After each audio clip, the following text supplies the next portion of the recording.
చేస్తావు. నువ్వు ఢిల్లీలో ధర్నా వెళ్తే రాహుల్ గాంధీ ఢిల్లీలో ఉండి నీ ధర్నాకు రాలేదంటేనే నీ ప్రచారం ఏ పార్టీలో, బీసీల మీద నీ ప్రేమ ఏ పార్టీలో అర్థమైతా ఉంది. రాహుల్ గాంధీని ఒప్పియే నువ్వు రేపు కేంద్ర ప్రభుత్వాన్ని ఒప్పిస్తావంటే మా బీసీలు ఎట్లా నమ్మాలి అని చెప్పి నేను ఈరోజు రేవంత్ రెడ్డి గారిని అడుగుతా ఉన్నాను. అన్ని అబద్దాలు, అన్ని ఇలా ముఖ్యమంత్రి అంటాడు అబద్ధం అంటే బాధ. ఎందుకంటే ఆ కుర్చీకున్న విలువ తగ్గిపోతుంది, ఆ కుర్చీ పదాలు తగ్గిపోతాయి. ముఖ్యమంత్రి మాట్లాడితే మాట మీద ఉండాలి. ఇలా రేవంత్ రెడ్డి మాట్లాడితే ఏముంటాయమ్మా? అన్ని తిట్లు తప్ప ఏమైనా ఉంటాయా?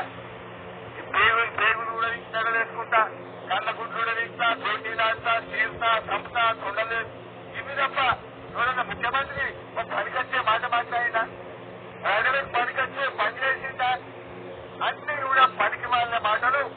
ఇవాళ శత్రుత్వం తప్ప ఒక్కటి లేదు. ముఖ్యంగా మా ఎస్టీలకు ఇవాళ రేవంత్ రెడ్డి వచ్చినాక కనీసం మంత్రి పదవి కూడా దొరకదు. కేసీఆర్ ఉండగా లంబాడి బిడ్డ సత్యవతి రాజశేఖర్ గారిని గొప్పగా మంత్రిగా పెట్టుకున్నారు. ఇలా అక్కడ రావాల్సి ఉండే ఇంకో మీటింగ్ పడి ఇలా రాలేకపోయింది. ఇలా ఏడాది నష్టమైన ఎస్టీలకు ఇలా లంబాడీలకు కనీసం మంత్రి పదవి కూడా లంబాడీలకు ఇవ్వకుండా ఈ రేవంత్ రెడ్డి అన్యాయం చేసింది. కేసీఆర్ గారు లంబాడీల గౌరవాన్ని పెంచింది. మనకు దంత్ సేవాలాల్ మహారాజ్ జయంతిని అధికారికంగా జరిపాడు మన ఆరాధ్య దైవం. సో ఆ రకంగా మనమేమో మంచి పనులు జరిగితే రేవంత్ రెడ్డి కాలంలో వెనుకకపోతున్నటువంటి పరిస్థితి. ఇవాళ మీరు నిన్న మొన్న చూస్తున్న టీవీలలో ఆయన హెచ్సియు యూనివర్సిటీలో చెట్లు నడుపుతా ఉన్నాడు. అక్కడ ఉండే పక్షులు, నెమళ్ళు, జింకలు అది ఏడుస్తున్నాయి, అరుపులు పెడుతుంటే కూడా ఈయనకు జీవ గుర్తించి కూడా లేదు. ఇవాళ ఇంతసేపు ఏ భూములు అమ్ముకుందామా, ఏ భూముల్లో నూటి చేద్దామా, ఇది తప్ప రేవంత్ రెడ్డికి ఇంకో పని లేదు. ఆడ అగ్రికల్చర్ యూనివర్సిటీలో 100 ఎకరాలు గుంజుకున్నాడు. ఇవాళ ఇప్పుడు మళ్ళా 400 ఎకరాలు హైదరాబాద్ సెంట్రల్ యూనివర్సిటీలో గుంజుకొని దాన్ని అమ్ముకుంటాడట. ఇలా భూములు అమ్ముకోవడానికే నువ్వు ముఖ్యమంత్రి అయినవా? అదే నువ్వు చేసే పని. నువ్వు పేదలకు ఇచ్చిన మాటలు ఏమైనాయి? పేదలకు ఇచ్చిన హామీలు ఏమైనాయి? ఒకసారైనా రాయన నూళ్లకు. నేను రేవంత్ రెడ్డి అడుగుతా ఉన్నా, బాగా చెప్తున్నావు కదా, రుణమాఫీ అయిపోయింది అయిపోయిందా? మహిళలందరికీ అయిందా రుణమాఫీ? మా ఓడికుంటుందంట కదా.